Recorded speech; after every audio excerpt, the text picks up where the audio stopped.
हाँ तो प्यारे विद्यार्थी जी नमस्कार। कैसे हैं आप सभी। आशा करते हैं कि आप लोग स्वस्थ होंगे, मस्त होंगे, जहां भी होंगे अपने अपने बोर्ड परीक्षा 2026 के तैयारी में व्यस्त होंगे। तो जितने विद्यार्थी मैट्रिक बोर्ड परीक्षा 2026 में शामिल होने वाले हैं और वे लोग सोच रहे हैं कि हम सोशल साइंस के कौन सा ऑब्जेक्टिव पेपर देखें जिससे हमारा टोटल ऑब्जेक्टिव का तैयारी हो जाए और आप वीडियो देख देख कर परेशान है, तो अब आप सभी के लिए लेकर आया हूं बिल्कुल चुना हुआ क्वेश्चन पेपर, जिसमें क्वेश्चन बैंक, उसके बाद बता दूं तो मॉडल पेपर, उसके बाद में गेस पेपर, उसके बाद में पूरे एसएसटी का जो पांचों सब्जेक्ट होता है, हिस्ट्री, ज्योग्राफी, इकोनॉमिक्स, सभी का चुना हुआ प्रश्न जो है, जो टोटल आपको बोर्ड एग्जाम 2026 में देखने के लिए मिलेगा। तो आप सभी को बता दें कि आपके सामने खंड अ से वस्तुनिष्ठ प्रश्न होंगे जिनकी संख्या 1 से 80 रहेंगे और 40 प्रश्नों का उत्तर आपको ओएमआर सीट में सही सही करके देना है। इसी प्रकार से आपको क्वेश्चन पेपर ओरिजिनल मिलेगा। तो आइए आज के इस क्लास को शुरू करते हैं और आप सभी से रिक्वेस्ट करते हैं कि यूट्यूब चैनल को आप लोग सब्सक्राइब करेंगे और मैं आप सभी से कहना चाहूंगा कि आज के इस क्लास को आप पूरे अंत तक जरूर देख लीजिएगा। बिल्कुल यह क्लास 15 से 20 मिनट का होगा और इस 15 से 20 मिनट के क्लास देखने के बाद आपको बोर्ड एग्जाम के लिए लगभग इंपोर्टेंट 50 क्वेश्चन तैयार हो जाएगा। तो आज के क्लास का पहला क्वेश्चन है कि हिंद चीन में कौन सा राष्ट्र शामिल नहीं है।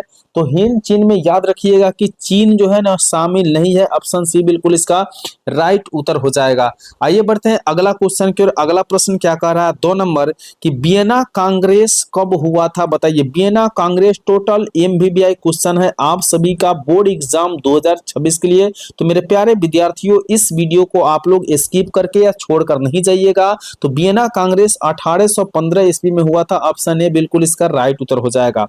अगला क्वेश्चन है 3 नंबर, ध्यान से देखेंगे कि भारत में गदर पार्टी की स्थापना किसने की थी। बिल्कुल चुना हुआ प्रश्न यानी सिलेक्टेड क्वेश्चन जो है ना यह आपको देखने के लिए मिला है और सारे क्वेश्चन जो है आपको ऑब्जेक्टिव पेपर से लिया हुआ है। जो मॉडल पेपर, क्वेश्चन बैंक सभी से आप लोगों को बनाकर बताया जा रहा है। तो बिल्कुल 3 नंबर क्वेश्चन है गदर पार्टी की स्थापना लाला हरदयाल जी के द्वारा किया गया था। ऑप्शन सी बिल्कुल इसका सही उत्तर करके आइएगा।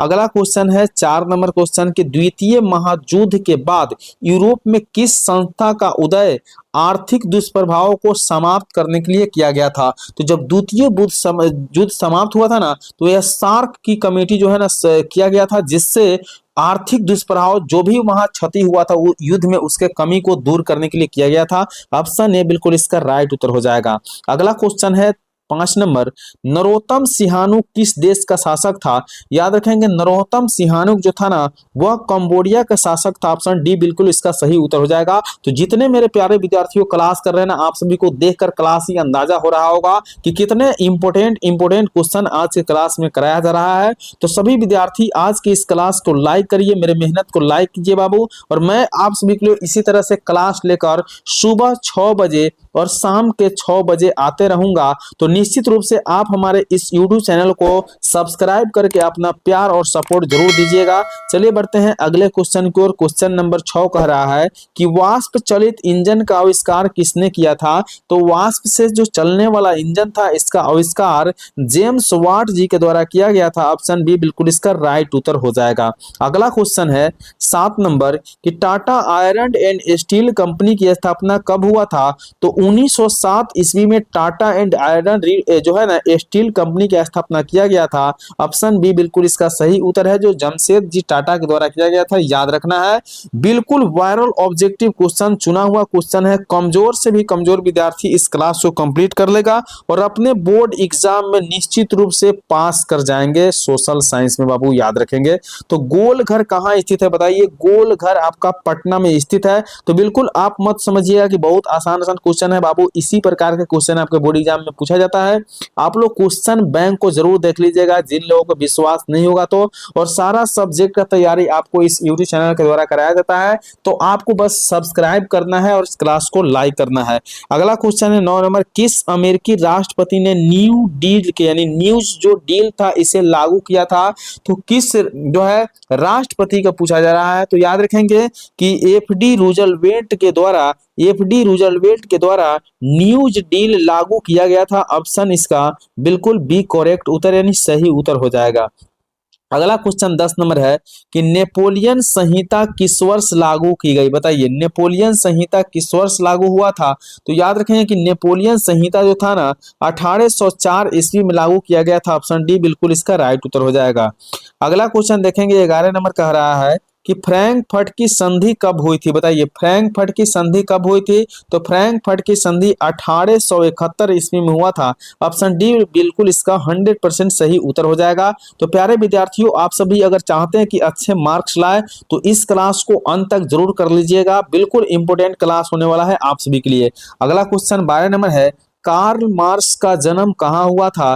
कार्ल मार्क्स का जन्म याद रखेंगे प्यारे छात्र, जर्मनी में हुआ था। ऑप्शन ए बिल्कुल इसका राइट उत्तर हो जाएगा। तो सभी क्वेश्चन इंपॉर्टेंट है आप सभी विद्यार्थियों के लिए, तो इस तरह के क्लास आप निश्चित रूप से शुरू से अंत तक जरूर देखेंगे। अगला क्वेश्चन है 13 नंबर में कि 1991 में निम्न में कौन अस्तित्व में आया था? तो 1991 में जो अस्तित्व में आया था वह इनमें से कोई नहीं था। तो आप सभी को कमेंट करके बताना है कि वह क्या होगा बाबू। बिल्कुल 1991 में कौन अस्तित्व में आया था, इसे कमेंट करके आप लोग जरूर बताइएगा। अगले क्वेश्चन की ओर बढ़ेंगे। 14 नंबर क्वेश्चन है कि इन आर्थिक क्रियाओं में कौन प्राथमिक क्षेत्र से संबंधित नहीं है? तो प्राथमिक क्षेत्र से याद रखिएगा, बैंक प्रणाली यानी बैंकिंग जो है प्राथमिक क्षेत्र से संबंध नहीं है। ऑप्शन बी बिल्कुल इसका राइट उत्तर हो जाएगा। अभी आप सभी का 14 क्वेश्चन हो गया है, इसमें कुल मिलाकर 80 क्वेश्चन बताया जाएगा जो वायरल ऑब्जेक्टिव क्वेश्चन होगा। तो आप लोग क्लास को अंत तक जरूर देखिएगा। 15 से 20 मिनट का समय आप मेरे साथ लगाइए और इस क्लास को, इस क्वेश्चन को दोबारा रिवाइज जरूर कीजिएगा। आपको निश्चित रूप से सारा क्वेश्चन याद हो जाएगा। अगला क्वेश्चन 15 नंबर है, जमशेदपुर, दुर्गापुर, भिलाई और सलेम किस उद्योग का केंद्र है? तो याद रखिएगा कि यह जो है ना, यह आयरन और स्टील उद्योग का केंद्र है। ऑप्शन सी बिल्कुल इसका राइट उत्तर हो जाएगा। अगला क्वेश्चन 16 नंबर है कि प्रति व्यक्ति आय का आशय क्या होता है? तो प्रति व्यक्ति आय का आशय याद रखिएगा औसत आय माना जाता है, जो ऑप्शन बी बिल्कुल इसका सही उत्तर हो जाएगा। अगले प्रश्न की ओर बढ़ेंगे। 17 नंबर क्वेश्चन क्या कह रहा है, ध्यान से सुनेंगे। राष्ट्रीय विकास परिषद का गठन कब हुआ? तो राष्ट्रीय विकास परिषद का गठन याद रखिएगा कि यह 1952 ईस्वी में हुआ था। ऑप्शन सी बिल्कुल इसका सही उत्तर हो जाएगा। अगला प्रश्न है 18 नंबर, कह रहा है कि बांग्लादेश की मुद्रा क्या है? बताइए। तो बांग्लादेश की जो मुद्रा है ना, यह टका है। कई बार यह क्वेश्चन बोर्ड एग्जाम में पूछा गया है। जितने विद्यार्थी क्लास को लाइक नहीं किए हैं बाबू, लाइक करिए। आप लोग क्लास को देख लेते हैं लेकिन लाइक नहीं करते हैं। अगर हमसे आपको दिक्कत है तो आप जरूर कमेंट करके बताइएगा, क्योंकि हम लोग दिन रात आप लोग के लिए मेहनत करके वीडियो बनाते रहते हैं। तो बिल्कुल चलिए बढ़ेंगे अगले क्वेश्चन की ओर। अगला क्वेश्चन 19 नंबर है कि राष्ट्रीय आय का अर्थ क्या होता है बाबू? राष्ट्रीय आय का अर्थ याद रखिएगा कि यह उत्पादन के साधनों की आय होता है, राष्ट्रीय आय। ऑप्शन डी बिल्कुल इसका राइट उत्तर हो जाएगा। अगला क्वेश्चन है 20 नंबर कि भारत में उपभोक्ता संरक्षण कानून कब लागू हुआ था? तो भारत में उपभोक्ता संरक्षण कानून है 1986 ईस्वी को लागू किया गया था। ऑप्शन बी बिल्कुल इसका सही उत्तर हो जाएगा। अगला क्वेश्चन की ओर बढ़ेंगे। 21 नंबर है कि भूमि विकास बैंक द्वारा किस प्रकार का ऋण प्रदान किया जाता है? तो भूमि विकास जो ऋण प्रदान करते हैं वो दीर्घकालीन ऋण प्रदान करते हैं, यानी लंबे समय तक आप इस लोन को ले सकते हैं। यानी ऑप्शन इसका सी बिल्कुल राइट उत्तर हो जाएगा। आइए बढ़ते हैं अगले क्वेश्चन की ओर। अगला क्वेश्चन यानी 22 नंबर क्या कह रहा है, ध्यान से देखेंगे कि भारत में किस प्रकार का आर्थिक प्रणाली पाई जाती है? तो याद रखें कि भारत में जो आर्थिक प्रणाली पाई जाती है वह मिश्रित अर्थव्यवस्था होता है। तो पूछा जाएगा क्वेश्चन में कि इनमें किस देश में मिश्रित अर्थव्यवस्था है? तो याद रखिएगा कि भारत देश में मिश्रित अर्थव्यवस्था होता है। ऐसे भी कभी कभी क्वेश्चन पूछा जाता है। ऑप्शन सी बिल्कुल इसका राइट उत्तर हो जाएगा। अगला क्वेश्चन है, आपको याद रखना है कि 23 नंबर, नागा अर्जुन सागर परियोजना संबंधित है। तो नागर जो है ना, नागा अर्जुन सागर परियोजना किससे संबंधित है? याद रखेंगे कि कृष्णा से है। कृष्णा नदी जो बोला जाता है इससे संबंधित है। ऑप्शन डी बिल्कुल इसका राइट उत्तर हो जाएगा। तो सभी विद्यार्थी इस क्लास को अपने लिए अंत तक जरूर देखेंगे, क्योंकि इस तरह के क्लास अगर छोड़ के जाते हैं तो ऑब्जेक्टिव का तैयारी आपका अच्छा से नहीं हो पाएगा। अगला क्वेश्चन है 24 नंबर, 26 दिसंबर 2004 को विश्व का कौन सा भाग सुनामी से प्रभावित हुआ था? तो 26 दिसंबर 2004 को जो है ना, जो भाग प्रभावित हुआ था वह भाग याद रखिएगा कि बंगाल की खाड़ी था। पूछा जाए कि बंगाल की खाड़ी जो है ना सुनामी से कब प्रभावित हुआ था, तो इसके लिए 26 दिसंबर याद रखिएगा। कभी कभी जो है ना प्रश्न से उत्तर और उत्तर से प्रश्न भी किया जाता है। तो इस बात को मेरे प्यारे विद्यार्थी आप लोग ख्याल जरूर रखेंगे। अगला क्वेश्चन 25 नंबर है कि सामान्य संचार व्यवस्था के बाधित होने का मुख्य कारण क्या होता है। तो सामान्य संचार व्यवस्था के बाधित होने का मुख्य कारण जो होता है वह केबल तार के टूट जाना। अगर मान लेते हैं कि हमारे केबल तार टूट जाते हैं, अगर बिजली का भी तार टूट जाते हैं तो हमारे घरों में बिजली का आपूर्ति नहीं हो पाएगा, यानी बिजली धारा प्रवाहित नहीं हो पाएगा। इसलिए कहा जाता है कि सामान्य संचार को अगर बाधित करना है तो केबल तार के टूट जाने से ही बाधित किया जा सकता है। अगला क्वेश्चन बढ़ेंगे, 26 नंबर क्वेश्चन कह रहा है कि बाढ़ क्षति पहुंचाती है। बाढ़ किस किस को क्षति पहुंचाती है। तो बाढ़ बिल्कुल फसलों को क्षति पहुंचाती है, पशुओं को भी पहुंचाती है और भवनों को भी पहुंचाती है। यानी बाढ़ आने पर फसल भी बर्बाद होते हैं, पशुओं भी रहने के लिए जगह और खाने के लिए चारा नहीं बचते हैं, और उसके बाद भवनों का भी क्षति होता है, भवन टूट जाते हैं, बड़े बड़े बिल्डिंग। तो उपरोक्त सभी इसका सही उत्तर करिएगा, डी बिल्कुल राइट उत्तर हो जाएगा। तो 100% श्योर ऑब्जेक्टिव वायरल क्वेश्चन आप सभी देख रहे हैं। तो आज के क्लास को आप लोग शुरू से अंत तक जरूर करेंगे। अगला क्वेश्चन है स्वर्णिम चतुर्भुज किससे संबंधित है। स्वर्णिम चतुर्भुज किससे संबंधित है, याद रखिएगा कि स्वर्णिम चतुर्भुज जो है ना, यह आपका सड़क मार्ग से संबंधित है, ऑप्शन बी यानी सड़क मार्ग याद रखेंगे। अगला क्वेश्चन 28 नंबर क्या कह रहा है कि बाढ़ के समय लोगों को जाना चाहिए। बाढ़ के समय लोगों को कहाँ जाना चाहिए। तो बाढ़ के समय लोगों को बिल्कुल ऊंच भूमि पर जाना चाहिए जहां बाढ़ के पानी नहीं जा सके। याद रखेंगे, बहुत बार पूछा हुआ क्वेश्चन है, एमवीवीआई क्वेश्चन आप सारा देख रहे हैं आज के इस क्लास में। तो मैं सारे विद्यार्थियों से, सभी विद्यार्थियों से यही उम्मीद करूंगा कि इस क्लास को आप लोग शुरू से अंत तक जरूर करेंगे। अगला क्वेश्चन 29 नंबर है, निम्न में से कौन क्षेत्रीय राजनीतिक दल है। तो क्षेत्रीय राजनीतिक दल याद रखेंगे, यह आपका जनता दल यूनाइटेड होगा, क्षेत्रीय राजनीतिक दल, यानी ऑप्शन सी बिल्कुल इसका सही उत्तर हो जाएगा। अगला क्वेश्चन की ओर बढ़ेंगे, 30 नंबर क्वेश्चन कह रहा है कि पंचायत के चुनाव कौन करवाता है, बताइए। पंचायत का चुनाव जो होता है ना, यह राज्य चुनाव आयोग द्वारा कराया जाता है। जो है ना, राज्य चुनाव आयोग द्वारा पंचायत का चुनाव करवाया जाता है, ऑप्शन सी बिल्कुल इसका सही उत्तर हो जाएगा।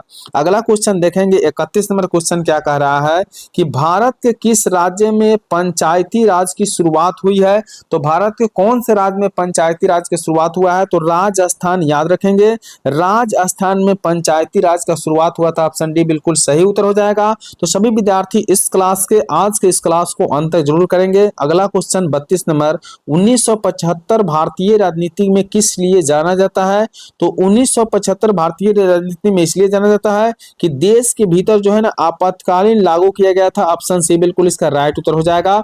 चलिए बढ़ेंगे नेक्स्ट क्वेश्चन यानी अगले क्वेश्चन की ओर। बिल्कुल जितने क्वेश्चन आप देख रहे हैं मेरे प्यारे विद्यार्थियों, इस तरह के क्वेश्चन आपको कहीं देखने के लिए नहीं मिलेगा, और ऑब्जेक्टिव का तैयारी करने के लिए इससे इंपोर्टेंट वीडियो आपको कोई यूट्यूबर नहीं बना कर देगा। तो बिल्कुल आप सभी से मैं नम्र निवेदन रिक्वेस्ट कर रहा हूं हाथ जोड़कर कि आप लोग इस क्लास को लाइक जरूर कीजिएगा और यूट्यूब चैनल को सब्सक्राइब जरूर करके जाइएगा। तो 33 नंबर क्वेश्चन है कि ताड़ी विरोधी आंदोलन किस प्रांत से शुरू किया गया।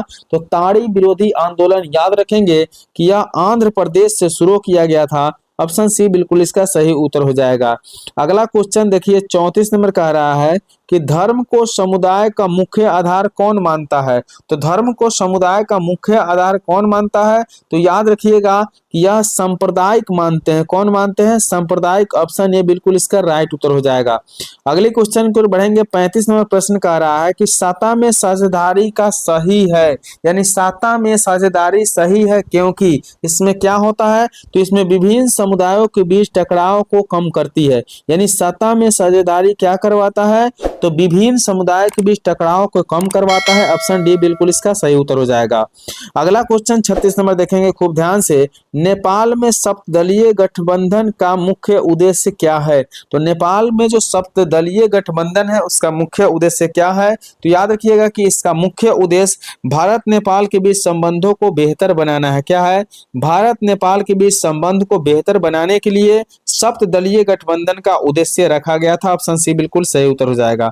अगला क्वेश्चन है 37 नंबर में, खूब ध्यान से देखेंगे कि भारत के इन राज्यों में कौन कोयले का सबसे बड़ा उत्पादक है। तो कोयले का जो सबसे बड़ा उत्पादक है, याद रखिएगा इस प्रश्न का सही उत्तर हो जाएगा आपका झारखंड में अधिक मात्रा में कोयला का उत्पादन होता है, ऑप्शन बी बिल्कुल राइट उत्तर हो जाएगा। तो प्यारे विद्यार्थियों, ऑब्जेक्टिव के लिए इंपोर्टेंट क्वेश्चन और ऑब्जेक्टिव देखने के लिए हमारे यूट्यूब चैनल को लाइक सब्सक्राइब जरूर करिएगा।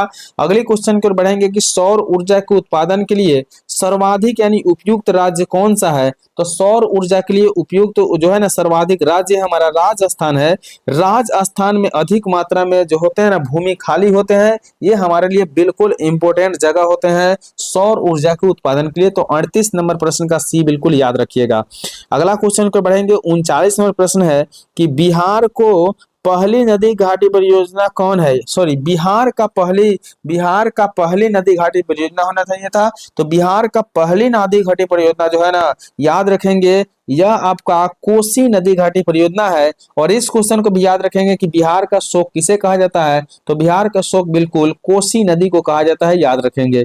अगला क्वेश्चन की ओर बढ़ेंगे, 40 नंबर क्वेश्चन है, सुंदरवन टाइगर रिजर्व कहाँ है। तो सुंदरवन जो टाइगर रिजर्व है, यह याद रखिएगा आपको पश्चिम बंगाल में है। ऑप्शन ए बिल्कुल सही उत्तर है, सुंदरवन टाइगर रिजर्व पश्चिम बंगाल में है। तो आप सभी को मैं बता दें कि कुल मिला के 1 से 80 क्वेश्चन आपके बोर्ड एग्जाम के द्वारा पूछा जाएगा।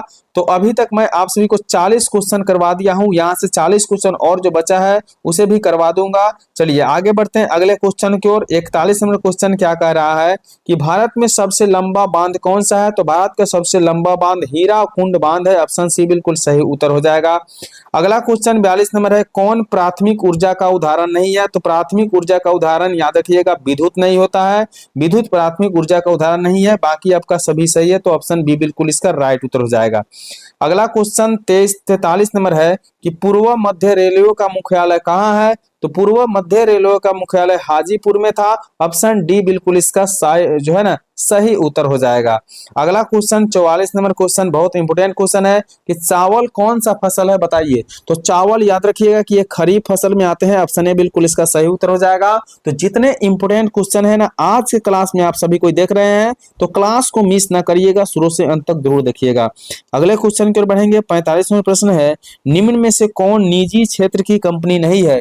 तो निजी क्षेत्र की कंपनी में याद रखिएगा कि ये सेल कंपनी जो है ना निजी क्षेत्र का कंपनी नहीं है। ऑप्शन सी बिल्कुल इसका सही उत्तर हो जाएगा। अगला क्वेश्चन 46 नंबर है, कौन खनिज कोडरमा से संबंधित है। तो खनिज कोडरमा से याद रखिएगा अभ्रक संबंधित है। ऑप्शन बी बिल्कुल इसका सही उत्तर हो जाएगा। अगले प्रश्न की ओर बढ़ेंगे, 47 नंबर क्वेश्चन है कि ऑप्शन फ्लड जो है ना, ऑपरेशन फ्लड का दूसरा नाम क्या है। तो ऑपरेशन फ्लड का दूसरा नाम पूछा जा रहा है, बहुत इंपोर्टेंट क्वेश्चन है। श्वेत क्रांति इसका दूसरा नाम था, श्वेत क्रांति, यानी ऑपरेशन फ्लड का दूसरा नाम रखा गया था श्वेत क्रांति। ऑप्शन सी बिल्कुल इसका सही उत्तर हो जाएगा। अगला क्वेश्चन 48 नंबर कह रहा है कि लीची के उत्पादन के लिए बिहार का कौन 2 जिले प्रसिद्ध है। तो लीची के उत्पादन के लिए सबसे पहले आपको मुजफ्फरपुर आएगा, उसके बाद वैशाली आ जाएगा। तो मुजफ्फरपुर और वैशाली जो है लीची के उत्पादन के लिए बिहार में सबसे प्रसिद्ध जिला माना जाता है। ऑप्शन डी इसको सही कर दीजिएगा। अगला क्वेश्चन 49 नंबर है, आय तथा उपभोग का अंतर क्या कहलाता है। तो आय तथा उपभोग का अंतर याद रखिएगा कि बचत कहलाता है, यानी आय और उपभोग का अंतर बचत कहलाता है। जितने भी आपका आय है उसमें उपभोग यानी खर्च करने के बाद जो बचता है वह बचत कहलाता है। ऑप्शन सी बिल्कुल इसका सही उत्तर हो जाएगा। अगला क्वेश्चन 50 नंबर कह रहा है कि इनमें कौन व्यापारिक बैंक की जमा का प्रकार नहीं है। तो कौन जो है व्यापारिक बैंक की जमा का एक प्रकार नहीं है। तो 50 नंबर प्रश्न का सही उत्तर हो जाएगा ये अधिविकर्ष नहीं है। ऑप्शन सी बिल्कुल इसका सही उत्तर हो जाएगा। अगला क्वेश्चन देखेंगे 51 नंबर कि पूंजी बाजार में किस प्रकार के ऋणों का लेन देन होता है। तो पूंजी बाजार में याद रखेंगे कि दीर्घकालीन यानी अधिक समयों के लिए लोन का आदान प्रदान किया जाता है, लेन देन किया जाता है। ऑप्शन बी बिल्कुल इसका सही उत्तर हो जाएगा। अगला क्वेश्चन 52 नंबर कह रहा है, खूब ध्यान से सुनेंगे कि किसने कहा ग्राहक हमारी दुकान में आने वाले सबसे महत्वपूर्ण व्यक्ति है, वह हम पर निर्भर नहीं हम उन पर निर्भर करते हैं। तो बिल्कुल 52 नंबर क्वेश्चन बहुत इंपोर्टेंट है, कई बार पूछा गया है। तो महात्मा गांधी के द्वारा कहा गया था कि जो दुकानदार होता है ना वह ग्राहकों पर निर्भर होता है। याद रखेंगे ऑप्शन सी बिल्कुल इसका सही उत्तर हो जाएगा। अगला क्वेश्चन देखिए 53 नंबर क्वेश्चन में कह रहा है कि इनमें कौन गैर आर्थिक आधारभूत संरचना का घटक है। तो गैर आधारभूत संरचना का घटक पूछा जा रहा है। याद रखेंगे 53 नंबर क्वेश्चन का सही उत्तर हो जाएगा शिक्षा, यानी शिक्षा आपका जो है ना गैर आर्थिक आधारभूत संरचना का घटक है। ऑप्शन सी बिल्कुल सही उत्तर हो जाएगा। अगले क्वेश्चन को बढ़ेंगे। 54 नंबर क्वेश्चन कह रहा है इनमें से ऊर्जा का गैर पारंपरिक स्रोत कौन है। तो ऊर्जा का गैर पारंपरिक स्रोत याद रखिएगा कौन है। तो 54 नंबर क्वेश्चन का सही उत्तर हो जाएगा ज्वारीय ऊर्जा जो है, ज्वारीय ऊर्जा ऊर्जा का गैर पारंपरिक स्रोत माना जाता है। ऑप्शन ए बिल्कुल इसका सही उत्तर हो जाएगा। अगला क्वेश्चन कह रहा है 55 नंबर क्वेश्चन में कि गोंडवाना समूह के कोयले का निर्माण कब हुआ था। तो गोंडवाना समूह के कोयले का निर्माण 20 लाख वर्ष पहले हुआ था। ऑप्शन बी बिल्कुल सही उत्तर हो जाएगा। 20 लाख पहले हुआ था, याद रखेंगे। ऑप्शन बी बिल्कुल इसका राइट उत्तर है। तो सभी क्वेश्चन इंपोर्टेंट है, मोस्ट इंपोर्टेंट यानी MVVI क्वेश्चन आज के इस क्लास में आप सभी देख रहे हैं। तो जितने विद्यार्थी इस क्लास को देख रहे हैं मैं आप सभी से उम्मीद करता हूं कि आप हमारे इस क्लास को लाइक जरूर करिएगा। यूट्यूब चैनल पर पहली बार आए हुए हैं तो सब्सक्राइब करके अपना प्यार सपोर्ट जरूर हमें कीजिएगा। तो निम्न में कौन खरीफ फसल है, बताइए निम्न में से खरीफ फसल कौन है, पहचान करना है। तो खरीफ फसल आपका मकई हो जाएगा। ऑप्शन बी बिल्कुल याद करके रखेंगे। तो सभी क्वेश्चन इंपोर्टेंट है और इससे बेहतर तरीका नहीं है आपका ऑब्जेक्टिव तैयारी करने के लिए। तो बिल्कुल ऑब्जेक्टिव की तैयारी करने के लिए आप इस तरह के वीडियो को देखने के लिए सुबह 6 बजे और शाम 6 बजे के लिए तैयार रहिएगा। हमारे यूट्यूब चैनल के माध्यम से ऐसे वीडियो मिलते रहेगा हमेशा। तो इनमें से कौन रेशेदार फसल नहीं है। तो रेशेदार फसल के लिए याद रखिएगा यह आपका गन्ना जो होता है ना, रेशेदार फसल नहीं होता है। ऑप्शन सी बिल्कुल इसका सही उत्तर हो जाएगा। अगले क्वेश्चन को बढ़ेंगे। अगला क्वेश्चन क्या कह रहा है, खूब ध्यान से देखिएगा। क्वेश्चन नंबर 58 है कि कांडला विशेष आर्थिक क्षेत्र कहाँ है। तो कांडला विशेष आर्थिक क्षेत्र याद रखेंगे कि यह गुजरात में है। ऑप्शन बी बिल्कुल इसका सही उत्तर हो जाएगा। अगले प्रश्न की ओर बढ़ेंगे। क्वेश्चन नंबर 59 क्या कह रहा है कि गुटेनबर्ग का जन्म हुआ था, यानी गुटेनबर्ग का जन्म कहाँ हुआ था। तो गुटेनबर्ग का जन्म जर्मनी में हुआ था। ऑप्शन बी बिल्कुल इसका सही उत्तर करेंगे। अगला क्वेश्चन की ओर बढ़ेंगे। 60 नंबर प्रश्न है इंग्लैंड में मुद्रण कला की शुरुआत किसने की। तो इंग्लैंड में मुद्रण कला की शुरुआत किसके द्वारा किया गया था। तो कैक्सटन के द्वारा, यानी कैक्सटन के द्वारा किया गया था। ऑप्शन बी बिल्कुल राइट उत्तर हो जाएगा। अगले प्रश्न की बढ़ेंगे। 61 नंबर क्वेश्चन है 1917 की पहले रूसी क्रांति किस नाम से जानी जाती है। तो 1970 के जो पहले 17 के पहले रूसी क्रांति थी उसे हम अक्टूबर क्रांति के नाम से जाने जाते हैं। तो अगर पूछे कि अक्टूबर क्रांति कब हुआ था तो 1917 ईस्वी, इस डेट को याद रखिएगा। कई बार इस क्वेश्चन को हम देखे हैं पूछते हुए। तो प्यारे विद्यार्थियों आप मेरे बातों पर गौर कीजिएगा और इन सभी क्वेश्चनों को जरूर याद रखिएगा। अगले क्वेश्चन को बढ़ते हैं। अगला क्वेश्चन क्या कह रहा है, ध्यान देंगे। क्वेश्चन नंबर 62 क्या कह रहा है कि लाल सेना का गठन किसने किया था, बताइए। लाल सेना का गठन याद रखिएगा कि ट्रॉट्स्की के द्वारा किया गया था। ऑप्शन सी बिल्कुल इसका सही उत्तर हो जाएगा। अगले प्रश्न को बढ़ेंगे। क्वेश्चन नंबर 63 क्या कह रहा है कि ऑल इंडिया मुस्लिम लीग की स्थापना कब हुई थी। तो ऑल इंडिया मुस्लिम लीग की स्थापना याद रखिएगा 1906 ईस्वी में हुआ था। ऑप्शन बी बिल्कुल इसका सही उत्तर हो जाएगा। अगला क्वेश्चन है 64 नंबर कि तख्त श्री हरमंद रजी साहिब कहाँ स्थित है। तो तख्त श्री हरमंद रजी साहिब जो है ना, याद रखिएगा कि यह आपका पटना में स्थित है। ऑप्शन ए बिल्कुल इसका सही उत्तर हो जाएगा। अगला क्वेश्चन देखिए 65 नंबर क्वेश्चन है सिपाही विद्रोह कब हुआ था। तो सिपाही विद्रोह याद रखिएगा, इस प्रश्न का सही उत्तर हो जाएगा 1857 में सिपाही विद्रोह हुआ था। ऑप्शन बी बिल्कुल इसका सही उत्तर हो जाएगा। अगला क्वेश्चन है श्वेत क्रांति का संबंध अर्थव्यवस्था के किस क्षेत्र से है। तो श्वेत क्रांति का संबंध याद रखिएगा कि अर्थव्यवस्था के प्राथमिक क्षेत्र से होता है। ऑप्शन ए बिल्कुल इसका राइट उत्तर हो जाएगा। अगला क्वेश्चन है बिहार दिवस कब मनाया जाता है। तो 22 मार्च को बिहार दिवस मनाया जाता है। ऑप्शन बी बिल्कुल इसका सही उत्तर है, याद रख लेंगे। बिल्कुल इंपोर्टेंट क्वेश्चन देख रहे हैं आप सभी को आज के इस क्लास में। तो सबसे बड़े पशु मेला का आयोजन कहाँ होता है। तो सबसे बड़ा पशु मेला सोनपुर में लगता है, जो ऑप्शन ए बिल्कुल इसका राइट उत्तर हो जाएगा। अगला प्रश्न की ओर बढ़ेंगे। 69 नंबर क्वेश्चन क्या कह रहा है, ध्यान देंगे कि सासाराम में किस ऐतिहासिक शासक का मकबरा स्थित है। तो सासाराम में याद रखिएगा कि शेर शाह सूरी का मकबरा स्थित है। ऑप्शन सी बिल्कुल इसका सही उत्तर, याद रखेंगे। अगला क्वेश्चन 70 नंबर है कि फ्लाइंग शटल मशीन का आविष्कार किसने किया था। तो फ्लाइंग शटल मशीन का आविष्कार जॉन के द्वारा किया गया था, याद रखेंगे। जॉन के द्वारा किया गया था, ठीक है ना। अगला क्वेश्चन की ओर बढ़ेंगे। 71 नंबर क्वेश्चन है, दुर्गापुर स्टील प्लांट किस राज्य में स्थित है? तो दुर्गापुर स्टील प्लांट जो है ना पश्चिम बंगाल में स्थित है। ऑप्शन सी बिल्कुल इसका सही उत्तर हो जाएगा। अगला क्वेश्चन 72 नंबर, सेडान का युद्ध कब हुआ था? याद रखेंगे कि सेडान का जो युद्ध है ना यह आपको 1870 में हुआ था। ऑप्शन बी बिल्कुल इसका सही उत्तर हो जाएगा। अगला प्रश्न की ओर बढ़ेंगे। हिगेल कौन था बताइए? हिगेल जो था ना याद रखिएगा यह एक दार्शनिक था। हिगेल क्या था? दार्शनिक था। ऑप्शन सी बिल्कुल इसका सही उत्तर हो जाएगा। चलिए अगले क्वेश्चन की ओर बढ़ेंगे। 74 नंबर क्वेश्चन क्या कह रहा है कि मार्च 1946 में फ्रांस एवं वियतनाम के बीच होने वाला समझौता किस नाम से जाना जाता है? तो मार्च 1946 में जो समझौता हुआ था वह समझौता हनोई समझौता के नाम से जाना जाता है। ऑप्शन बी बिल्कुल इसका राइट उत्तर है। अगर पूछा जाए कि हनोई समझौता कब हुआ था तो मार्च 1946 याद रखेंगे। अगला क्वेश्चन 75 नंबर है कि बंगाल विभाजन कब निरस्त किया गया? तो बंगाल का जो विभाजन है ना वह सबसे पहले 1905 में निरस्त किया गया था। ऑप्शन ए बिल्कुल इसका सही उत्तर हो जाएगा। अगला क्वेश्चन 77 नंबर कह रहा है कि किस भूकंपीय तरंग का गहनता सबसे कम होती है? तो याद रखें कि किस भूकंपीय तरंग की गहनता सबसे कम होती है?